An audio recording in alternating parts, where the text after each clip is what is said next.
C plus প্লাসের Bangla video টিউটোরিয়ালে আপনাদের সবাইকে স্বাগতম। আমি মোহাম্মদ শরীফ চৌধুরী। গত পর্বে আমি আপনাদেরকে লজিক্যাল অপারেটর ওভারলোডিং দেখিয়েছিলাম। তো আজকের পর্বে আমি আপনাদেরকে দেখাবো যে কিভাবে আমরা ইউনারি অপারেটর ওভারলোড করতে পারি। সো এটি হচ্ছে গত পর্বের কোড। আমি আজকে ইউনারি অপারেটর ওভারলোড করে দেখাবো। ইউনারি একটা অপারেটর হচ্ছে যে প্লাস প্লাস হচ্ছে ইউনারি অপারেটর, যেটা আমরা কি করি যে মান 1 করে ইনক্রিজ করি। সো আমাদের যেটা লাগবে না এখান থেকে সেটা হচ্ছে আমাদের এখানে এটা লাগতেছে না, তারপর এটা লাগতেছে না, এবং এখান থেকে আমাদের এটা লাগবে না। জাস্ট আমি কি করব, একটা ইউনারি অপারেটরকে ওভারলোড করব। যেমন আমি যদি এখানে যে n1 4 দেওয়া আছে, তো এখানে জাস্ট একটা সি আউট দিয়ে দেই যে before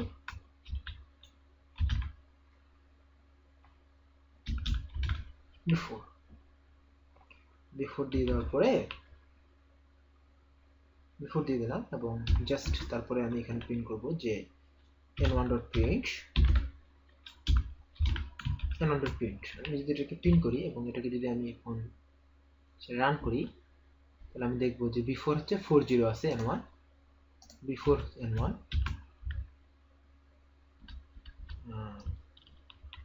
হচ্ছে আমার n1 এবং সেটা হচ্ছে আমার বিফোরে আছে 40, এবং আফটারে যাই সেটা আমি দেখাবো। আফটারে কি আসবে সেটা হবে আফটার, কারণ আমরা ওভারলোড করার পরেই দেখাবো। তো আমরা এখানে জাস্ট কি করবো যে প্লাস প্লাস n1 এটা করব। আমি এখানে কি করতে হবে, এর জন্য প্লাস প্লাসটাকে ওভারলোড করতে হবে। সো যেহেতু এটা হচ্ছে একটা অবজেক্টকে রিটার্ন করবে, তো সেহেতু হচ্ছে আমরা এটা কি লিখতে হবে যে প্লাস প্লাস, যেহেতু তো এটা হচ্ছে নাম্বার, কারণ এটা কি সে রিটার্ন করতেছে। এবং অপারেটর, আমাদের অপারেটর কি প্লাস প্লাস। এখন হলো যে আমরা বাইনারি ক্ষেত্রে আমরা একটা প্যারামিটার দিয়েছিলাম, কিন্তু ইউনারি ক্ষেত্রে আমাদের কোনো প্যারামিটার দিতে হবে না এখানে, কারণ ইউনারিতে হচ্ছে যে একটা আছে এবং একটাই সেটা ডিফল্ট ভাবে নিয়ে নেবে। এখন আমি এখানে জাস্ট নাম্বার লিখবো, এখানে আমি লিখতেছি নাম্বার লেখার পরে এটা হচ্ছে রিটার্ন টাইপ। দেন হচ্ছে আমাদেরকে আবার লিখতে হবে যে নাম্বার স্কুবিউটেশন অপারেটর প্লাস প্লাস, এবং এখানে কোনো কিছু না। এখন এখানে আমাদের ফাংশনটা শুরু। সেখানে যে আমরা লিখবো যে নাম্বার ট্যাম্প নিচ্ছে, ট্যাম্প নিলাম। এখন তারপর হচ্ছে temp dot x, temp dot x equal হচ্ছে কি আমাদের x এর মানটা x plus 1 এবং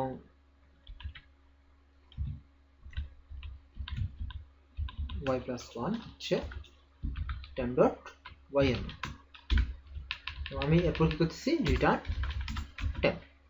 এই কাজটা যদি করি তাহলে আপাতত ভাবে মনে হচ্ছে যে কাজ হয়ে যাবে, প্লাস প্লাস করলে বাড়ে যায়, তাই না? এবার আমি এটাকে যদি রান করি, কোনো এরর নাই। n1 before 40 after 41, before 40 after 41, এখানে y equal to 1 হয়ে গেছে, এটা হচ্ছে 1 plus y plus 1। সো এটা যদি আমি এবার রান করি, before 40 after 40 হয়ে আছে, মানে কোনো একটা সমস্যা হয়েছে। আচ্ছা, এবার আমি কি করব যে x plus 1 না করে আমি এখানে জাস্ট x plus plus দেন y plus plus করে দেব। করে দেওয়ার পরে আমার এখানে হচ্ছে যে x আসতেছে আর y এটা আসতেছে। এবার যদি আমি এখানে রান করে দেখি, দেন কাজ করতেছে before 40 after 51, এখন কিন্তু কাজ করতেছে। এখানে যেটা হলো সেটা হলো যে এই যে আমি নাম্বারটা রিটার্ন টাইপ হিসেবে দিছি, এটা যদি আমি এখন ভয়েড হিসেবেও দেই, ভয়েড কোনো কিছু রিটার্ন করবে না, তাও কিন্তু কাজ করবে। এখানে তাহলে রিটার্ন করা যাবে না, দেন কিন্তু কাজ করবে 51। মানে কিন্তু এখানে কোনো কিছু, এখানে কোনো কিছু রিটার্ন করলাম না, বিগত ওগুলো সমস্যা নেই, কিন্তু এখানে কোনো কিছু রিটার্ন করলাম না, তারপর কাজ করতেছে, এর কারণটা কি? এবার আমরা একটু অপারেটরে দেখে আসি কাজ কি। আমি বলেছিলাম যে যেটা যাবে যেটা ডিফল্ট ভাবে যায় সেটা দিস পয়েন্টের মাধ্যমে যায়। দিস পয়েন্টের মাধ্যমে যাওয়ার কি হচ্ছে, রেফারেন্স যাচ্ছে। সো আমি যদি সেটা কোনো কিছু চেঞ্জ করে দিই, অরিজিনালি সেটা চেঞ্জ হয়ে যাবে। অর্থাৎ আমি এখানে এক্স প্লাস প্লাস করে দিয়েছি, সেটা কিন্তু n1 এ প্লাস প্লাস হয়ে গেছে। তো এই যে আমি রিটার্নটা করতেছি, এটা আসলে দরকার হচ্ছে যখন আমি এইখানে আসে অ্যাসাইন করতে যাবো। যেমন আমি যদি এখানে এইটা করতে যাই n3 ইকুয়াল টু হচ্ছে plus plus n1, n3 equal to plus plus n1, আমি যদি এই কাজটা করতে চাই সেক্ষেত্রে কিন্তু আমার ঝামেলাটা বাঁধবে। এখন যদি আমি এখানে রিটার্ন টাইপটা ভয়েড দিতাম তাহলে কিন্তু এই কাজটা আমি করতে পারতাম না। আমার রিটার্নটা দেওয়ার উদ্দেশ্য হচ্ছে আমি যখন অ্যাসাইন করতে যাব তখন যেন এটা কাজ করে, আর অন্যান্য ক্ষেত্রে দেওয়ার সমস্যা নেই। Plus plus n1। সো এটাকে যদি এখন আমি রান করি এবং আমি জাস্ট এখানে n1 এর পর জাস্ট আমি n3টা একবার প্রিন্ট আউট দেব, প্রিন্ট দিব, এবং এরপর আমি যদি এটাকে রান করি তাহলে আমি দেখতে পারবো যে বিফোর 40 ছিল, আফটার 51 হয়েছে, এবং এই n3টা 51 হয়ে গেছে। এখন আমি এখানে প্লাস প্লাস n1 দিচ্ছি, আমি যদি n1টাকে পরে প্লাস প্লাস দিই এবং এটাকে যদি আমি রান করি সেই ক্ষেত্রে কিন্তু আমার এখানে এরর দেখাচ্ছে। এরর দেখার কারণটা হলো আমরা এটা সবসময় প্রিফিক্স বা এটা হচ্ছে যে প্রথমে ইনক্রিমেন্ট, প্রি ইনক্রিমেন্ট যেটা প্রথমে থাকবে এরকম হিসেবে নিতে হয়, ডিফল্ট হিসাবে প্রথমে থাকবে। কিন্তু যদি পরে অর্থাৎ পোস্ট যেটা সেটা হবে কিনা সেটা আমাদেরকে আগে বলে দিতে হবে। অর্থাৎ এটা হচ্ছে প্রি না পোস্ট সেটা কিন্তু আমাদেরকে বলে দিতে হবে। প্রি ডিফল্ট ভাবে নেয়, পোস্ট দিলে আমাদেরকে এটা বলে দিতে হয়। এটার জন্য একটা বাইপাস সিস্টেম মানে একটা সিস্টেম আছে, কারণ আমাদের প্রি হোক বা পোস্ট হোক আমাদের কিন্তু এখানে কোনো কিছু প্যারামিটার ছাড়া প্যারামিটার আমরা দিতে পারতেছি না, কারণ হচ্ছে এটা ইউনারি অপারেটর। কিন্তু যদি পোস্ট হয় তাহলে আমরা কিভাবে বুঝবো আসলে যেটা পোস্ট না প্রি? সেক্ষেত্রে এখানে যেটা হয় সেটা হলো যে একটা প্যারামিটার এখানে দিয়ে দেওয়া হয় যেটা কোনো কাজ নেই। যেমন আমি এটা ইন্টিজার এ দিলাম এবং সেটা ইন্টিজার দিতে হবে, ইন্টিজার এ দিয়ে দিলে সেটা পোস্ট হিসেবে নিয়ে নেবে, এবং এটা এখানে এর মান ডিফল্ট ভাবে 0, কোনো সমস্যা নেই। এখন আমি এখানে ইন্টিজার এ নিলাম, এবার আমার এটাতে কাজ করার কোনো সমস্যা হবে না। সো আমি এটাকে যদি আবার রান করি, সো এখানে হচ্ছে যে নাম্বার আচ্ছা সমস্যাটা হলো যে এইখানে আমি জাস্ট ইন্টিজার এ দিই, এখানে আমার কোনো সমস্যা হবে না, 51 আসছে। কিন্তু সমস্যা একটু হয়েছে, কারণ আমার পোস্ট ফিক্সে কিন্তু 51 n3 মান আসার কথা না, তাই না? কারণ আমি পোস্ট ফিক্স করলে কি হয়, আগে n1 এর মানটা আসবে তারপর এটা আসবে, এরকম হয়, তাই না? তো হ্যাঁ, এটা আমরা খুব ইজিলি এটা করতে পারি। যেমন আমি প্রথমেই টেম্পটা x আর y এর মানটা নিয়ে নেব এবং x y এর মানটা আগে সেট করে নেওয়ার পরে অরিজিনাল x আর y এর মানটা পরে আমি ইনক্রিজ করে দিলাম, দেন রিটার্ন করলাম। এই ক্ষেত্রে কি হলো, যেটা পরে পোস্টের ক্ষেত্রে কি হলো যে আমার আগে ভ্যালুটা টেম্পের মধ্যে আসলো, তারপর সে প্লাস প্লাস করলো, এই কাজটা হয়ে গেল। এবার আমি এটা হচ্ছে পোস্টের ক্ষেত্রে, এবং প্রি ক্ষেত্রে কি হচ্ছে, প্রি ক্ষেত্রে আমার এখানে ইন্টিজার এটা দেওয়া লাগতেছে না, কন্ট্রোল ডি, এবং এই এক্স প্লাস প্লাসটা হবে আগে, শুরুতেই হবে এক্স প্লাস প্লাসটা, এই যে প্রি ক্ষেত্রে। এবং দুটো কাজ করবে কারণ প্যারামিটার চেঞ্জ ফাংশন ওভারলোডিং থেকে আমরা দেখে আসছি। সো নাম্বার অপারেটর ইন্টিজার এ, এটাকে আমি কেটে দেব, শেষ। একটা প্লাস প্রিফিক্স একটা পোস্টফিক্স। দেন আমরা এখানে আসি, যদি আমরা n1 প্লাস প্লাস দেই এবং সেটাকে যদি আমি এখানে রান করি, তাহলে পরে দেওয়ার কারণে n1টা কিন্তু প্লাস প্লাস হয়ে গেছে, কিন্তু এই যে n3টা কিন্তু আগেরটা যেটা ছিল সেটাই। এবং যদি আমি এই প্লাস প্লাসটা আগে দেই দেন রান করি, তাহলে কিন্তু যেভাবে হয় সেটাই। এই গেল প্রিফিক্স বা প্রিফিক্স ব্যবহার করতেছি, এগুলো যে প্রি ইনক্রিমেন্ট বা পোস্ট ইনক্রিমেন্ট, এটা এইভাবে আমরা প্লাস প্লাসের মতো করে মাইনাস মাইনাসটাও আমরা ওভারলোড করতে পারি।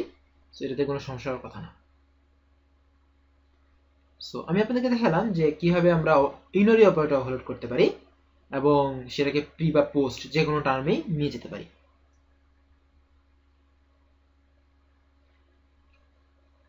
সো আরেকটি ব্যাপার সেটা হলো যে আমরা এমন অনেক অপারেটর থাকে যে প্লাস বা মাইনাস সেটা ইউনারি বাইনারি দুটোই হতে পারে। যেমন আমরা মাইনাস বি, এটা হচ্ছে একটা ইউনারি অপারেটর। যেমন আমি যদি লিখি C equal to minus B, minus beta হচ্ছে একটা ইউনারি অপারেটর, তাই না? এটার মান কি, এটা কাজ কি, যে বি এর যে মানটা আছে সেটা নেগেটিভ আসবে।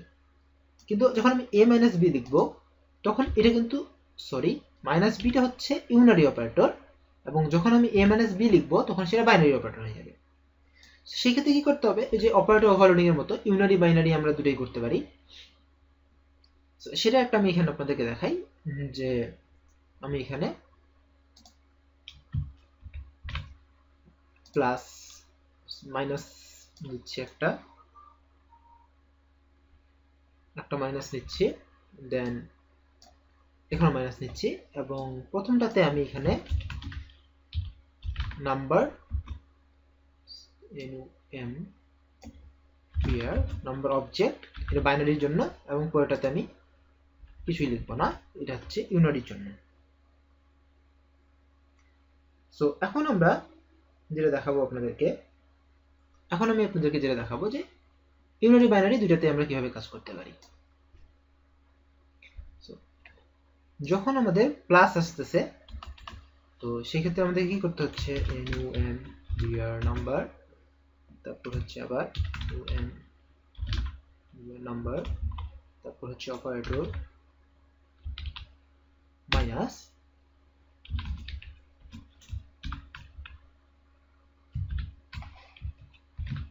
অপারেটর মাইনাস, প্রথমটা হচ্ছে যে নাম্বার অবজেক্ট, একটাতে অবজেক্ট থাকতেছে, দেন আমি এখানে কি করতেছি, একটা টেম্প নিচ্ছি, সরি নাম্বার টেম্প নিচ্ছি, এবং সেখানে ফার্স্টটাতে কি করতেছি আমি, প্রথমটা হচ্ছে যে মাইনাস, যেহেতু তাহলে হচ্ছে যে x minus object dot x comma y minus object dot y. ওটা গেল আমার যেটা হচ্ছে বাইনারি অপারেটর ক্ষেত্রে, এবং যেটাতে নাই সেটা আমি জাস্ট রিটার্ন টেম্প,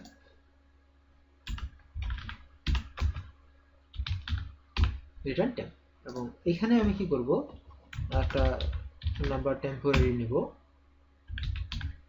টেম্প, প্রথমটা হচ্ছে কি ইউনারির ক্ষেত্রে প্রথমটা হচ্ছে মাইনাস এক্স, এবং পরেরটা হচ্ছে মাইনাস নিচ্ছি, এবং আমি এটাকে জাস্ট রিটার্ন করে দিচ্ছি নাম্বার টেম্প দিয়ে। এখানে কি করলাম, যে প্রথমটার এক্স এর সঙ্গে পরেরটার এক্স এর বিয়োগ, প্রথমটা ওয়াই এর সঙ্গে পরেরটার ওয়াই এর বিয়োগ, এটা হচ্ছে যে টেম্পে যেটা হবে সেটা। এখানে আমি এখন আসবো, আসে আমি n3 ডট প্রিন্ট, এটাকে আমি কয়েকবার কল করে রাখি। ফার্স্ট ওখানে যেটা আছে n3 এর মান কিছু নাই, সেটা সে প্রিন্ট করলো। পরে আমি কি করব, যে n3 equal to n1 minus n2 print করলো, এবং পরেরটা হচ্ছে n3 equal to n minus n2, এটা প্রিন্ট করবে। সো আমি যদি ওভারলোডটাকে রান করি, সেক্ষেত্রে প্রথমে হচ্ছে 0 0 ছিল, তারপর যখন n1 মাইনাস n2 হলো, তাহলে n1 কি 4 4 ছিল 0, আর 0 মাইনাস 4 মাইনাস 4, এবং দেন আমি n3 equal to minus n2 করছি, মাইনাস n2 কি এই 4টা মাইনাস, এই 4টা মাইনাস। সো এইভাবে আমরা করতে পারি। তো আজকে আমরা অনেক কিছু দেখলাম, ইউনারি অপারেটর কিভাবে ওভারলোড করতে হয়, ইউনারি অপারেটর কিভাবে কাজ করে, প্রিতে আনলে আমাদেরকে কি করতে হবে, পোস্টে আনলে কি করতে হবে, আবার যদি আমরা একটা অপারেটর এমন হয় যেটা ইউনারি বাইনারি দুইভাবে কাজ করে, সেটাকে আমরা কিভাবে হ্যান্ডেল করব। সো আপনারা যদি বুঝে না থাকেন তাহলে বারবার এটা দেখবেন, এবং সমস্যা হলে আমাকে অবশ্যই আমার সঙ্গে কন্ট্যাক্ট করার চেষ্টা করবেন। তো ধন্যবাদ সবাইকে আমার সাথে থাকার জন্য। দেখা হবে পরের টিউটোরিয়ালে। ধন্যবাদ সবাইকে।